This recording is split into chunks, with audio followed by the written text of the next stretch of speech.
Bien dans son job, avec aujourd'hui peut-être la question bien dans son conseil d'administration. On va parler, vous l'aurez compris, des administrateurs.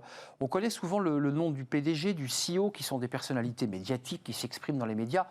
Très rarement les membres d'un conseil d'administration. Denis Thérien, merci d'avoir répondu à notre invitation. Je sais que vous êtes très occupé. Vous êtes président de l'IFA, l'Institut français des administrateurs, et puis CEO Europe du Sud de Salesforce. Mais aujourd'hui, vous êtes venu avec votre casquette de président de l'IFA. Je précise par ailleurs, c'est intéressant dans l'échange qu'on aura dans quelques instants, que vous êtes vous aussi administrateur. Et donc, voilà, vous vivez cette fonction pleinement. D'abord, un petit mot, parce que c'est une institution qui pèse, qui a de l'influence et qui est peu connue. C'est quoi l'IFA exactement ? L'IFA est effectivement moins connue du grand public. En revanche, elle regroupe plus de 3000 administratrices et administrateurs qui se réunissent très régulièrement. À peu près 500 se réunissent tous les mois pour réfléchir sur comment améliorer la gouvernance. Donc on a une raison d'être, c'est des administratrices et administrateurs engagés pour une gouvernance responsable, créatrice de valeurs durables en veillant au bien commun. Et sous cette raison d'être, donc on réfléchit ensemble, soit dans des groupes de travail, sur des sujets tels que le climat et la gouvernance, ou l'ESG, ou sinon, moi, en tant que président du comité de nomination, comment je peux mieux comprendre les évolutions aujourd'hui avec la crise et autres. Et aussi, on a toute une activité de formation pour les administrateurs et administratrices. Communauté de nomination et puis de rémunération, parce que ça renvoie évidemment au travail mené par Marie-Jo Zimmermann, la députée qui avait fait voter cette loi Copé-Zimmermann, avec les femmes au sein des conseils d'administration augmentant, et ça a plutôt fonctionné. Puis il y avait un débat aussi sur les fameux comité de rémunération, parce que c'est un cénacle un peu particulier qui va valider ou pas l'augmentation du PDG. D'abord, ce sont des gens très engagés. Ça vous va, ma présentation ? Femmes et hommes de l'ombre, finalement peu connus, mal connus, dont la mission finalement n'est peut-être pas assez valorisée. Alors je ne dirais pas de l'ombre, je dirais au contraire femmes et hommes engagés, mais qui ne sont pas publics. Ce sont le portrait type de l'administratrice ou de l'administrateur. Elle a 55 ans. Elle a été avant directrice financière d'une société de cosméto, par exemple. Donc, elle connaît bien le monde des cycles courts. Et elle va être au conseil d'administration d'une société de services. Voilà. Ce qui est important pour être administratrice et administrateur, c'est d'aimer faire plutôt que faire, à la différence du DG qui fait, et aussi d'être formé. Parce qu'il ne suffit pas de se dire administrateur pour l'être. C'est comme journaliste ou agriculteur, c'est pas parce qu'on se dit journaliste qu'on est un journaliste et même un bon journaliste. Vous voulez dire quoi ? Il y a le temps, il y a l'expérience, il y a la maturité, c'est ça aussi le poids d'un administrateur ? Absolument. Si jamais on regarde les 4 rôles du conseil d'administration, c'est quoi ?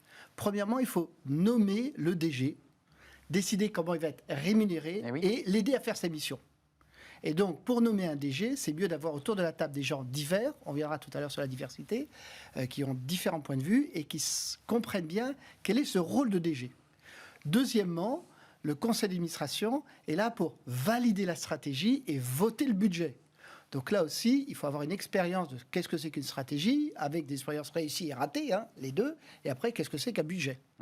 Troisièmement, c'est s'occuper de la communication de l'information financière aux actionnaires. Et dernièrement, c'est contrôler les risques. Donc, il y a quand même certains savoirs qu'il faut avoir.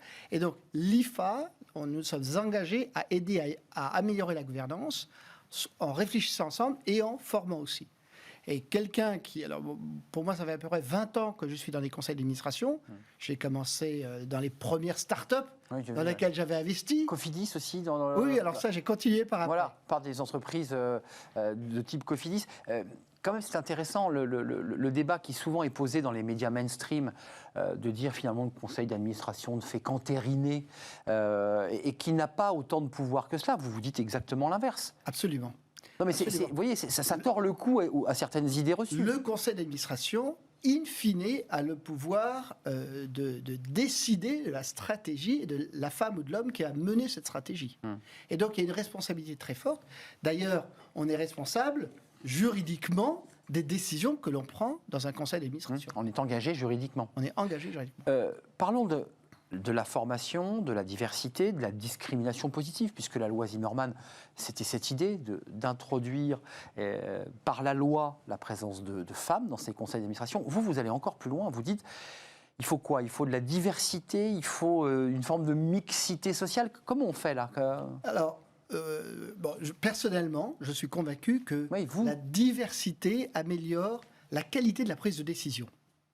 Parce qu'on regarde un même événement ou d'une même situation de différents points de vue. Bien sûr. À partir du moment où on est convaincu de ça, on essaie de voir quels sont les éléments de diversité. Donc le premier, c'était homme-femme. Le deuxième, c'est dans les talents. Le troisième, c'est dans l'expérience. Et c'est une combinaison de savoir-être et de savoir-faire. Donc, si jamais on regarde sur la diversité des sexes, je me réjouis de la loi Copé-Zimmermann qui a fêté ses 10 ans. 40%. Aujourd'hui, c'est 46%. Un peu plus de 40%. C'était 12,5% avant la loi. C'est ça. Donc, en 10 ans, le nombre de femmes au conseil d'administration est passé de 12% à 46%. On peut s'en réjouir. Deuxième élément qui est très intéressant, c'est que dans cette évolution positive, ça a aussi rajeuni les conseils d'administration. C'est vrai. Aujourd'hui, l'âge moyen dans un conseil, je l'ai dit tout à l'heure, c'était 55 ans. C'est 65 ans aux États-Unis. Et la France est le pays qui a le plus grand nombre, la plus grande diversité de gens. On a des gens dans les conseils d'administration en France qui ont en dessous de 40 ans et des gens qui ont au-dessus de 70 ans. Dans d'autres pays où il n'y a pas eu ces lois, alors c'est généralement des gens de 60 à 70 ans ou à 80 ans qui sont dans des conseils et qui se ressemblent plus. Une sorte d'endogamie sociale, pour le coup. Un petit peu. En fait, dans le discours que vous menez, au niveau de la formation, de la qualité de la formation, c'est un message que vous faites passer aussi, ça, à ces administrateurs qui passent ici à l'IFA, dans votre institution. Absolument. Et enfin, ils ont eux-mêmes l'expérience. Alors, on fait des formations soit inter-entreprises, une entreprise qui dit, voilà, on a des nouveaux administratrices et administrateurs, venez nous aider à les former, ou inter-entreprise, par exemple, il y a eu beaucoup d'administrateurs salariés qui sont arrivés dans les conseils d'administration, et on les forme entre eux. C'est pas rien, quand même, pour un salarié. Et on fait aussi des certificats avec plusieurs écoles, que ce soit Sciences Po, HEC, Audencia.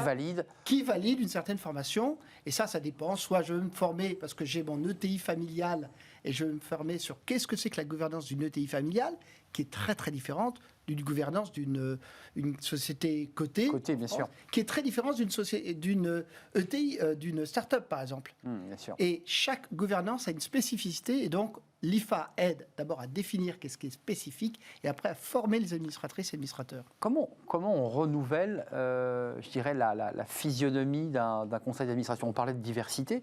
Comment on les trouve, ces talents venus des quartiers pleins d'initiatives, pleins d'énergie, avec un regard un peu oblique qui viendrait un peu bousculer ces conseils d'administration aux cheveux blancs, pour être caricatural?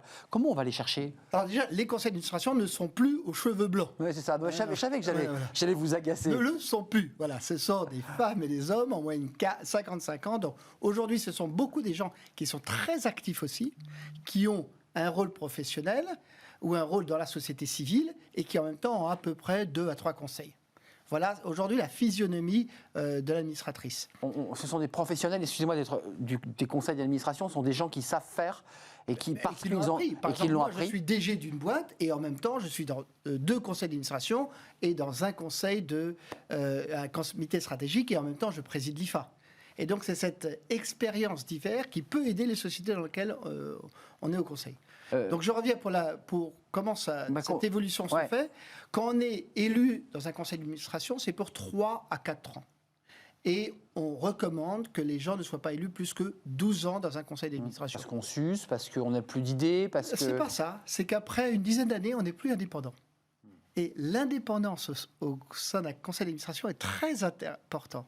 Aujourd'hui, à peu près, si jamais on fait des études tous les ans avec Etiquette Board, et on analyse les conseils d'administration du SBF 120. Et aujourd'hui, SBF 120, donc c'est 120 plus grosses sociétés cotées en France. Et aujourd'hui, on voit que 60% des administratrices et administrateurs sont indépendants de la société. Et ça, c'est bien parce qu'ils ont le bon recul sur l'entreprise. Et donc plus de liberté pour choisir, Absolument. pour décider. Mais on va même c'est ça la loin. réalité. Absolument, on va même plus loin. On a par exemple publié une réflexion sur la gouvernance des ETI familiales. Donc là, on a madame qui a créé sa boîte ou qui l'a héritée, qui l'a montée, elle est chez elle, c'est elle la patronne. mais elle s'aperçoit que le monde est quand même plus complexe. Le monde aujourd'hui, c'est comment je réfléchis sur le changement climatique, comment je réfléchis sur la digitalisation du monde, comment je réfléchis sur la géopolitique, comment je réfléchis sur ma responsabilité sociale et sociétale. Bien sûr. Donc ça, c'est des sujets là, très divers. l'IFA, elle vous dit, Monsieur Terrien et votre équipe, j'ai besoin qu'on m'aide, qu'on m'accompagne. Là, elle peut nous appeler. Voilà, en disant, mais comment on fait ? Là, on lui dit, premièrement, on peut vous aider à vous former. Et deuxièmement, on a fait un petit rapport, comme vous avez ici. Je vais les montrer. Qui parle donc comment on a une bonne gouvernance d'ETI familiale.